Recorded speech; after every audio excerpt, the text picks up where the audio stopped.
शिव पुराण शतरुद्र संहिता अध्याय 18वां एकादश रुद्रों की उत्पत्ति। नंदीश्वर बोले, हे मुने, अभी मैंने आपको कल्याणकारी भगवान शिव के दशावतारों के बारे में बताया।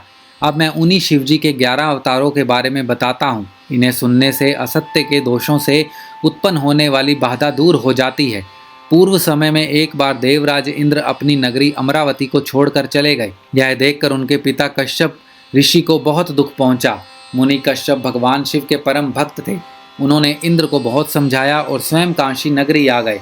वहां उन्होंने पवन पावन गंगा जी में स्नान के पश्चात विश्वेश्वर लिंग के दर्शन किए और उसी के पास एक अन्य शिवलिंग की स्थापना की।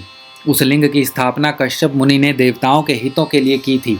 फिर वे उस शिवलिंग की नित्य विधि पूर्वक पूजा अर्चना करने लगे और तपस्या में लीन रहने लगे। इस प्रकार दिन बीतते गए। एक दिन प्रसन्न होकर भगवान शिव प्रकट हुए और बोले, हे मुनि कश्यप, मैं आपकी आराधना से प्रसन्न हूँ। मांगो, क्या मांगना चाहते हो, मैं तुम्हारी इच्छा अवश्य पूरी करूँगा। तब भगवान शिव के वचन सुनकर कश्यप मुनि बहुत प्रसन्न हुए और महादेव जी की स्तुति करने लगे। फिर बोले, हे भगवान, मैं अपने पुत्र के दुख से बहुत दुखी हूँ।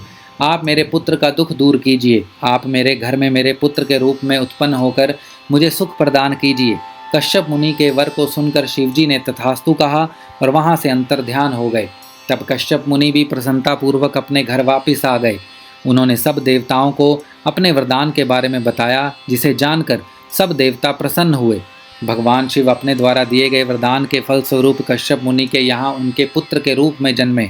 कश्यप मुनि ने प्यार से उनका नाम सुरभि रखा। सुरभि के जन्म पर बड़ा उत्सव हुआ। सभी देवताओं ने प्रसन्न होकर फूल बरसाए।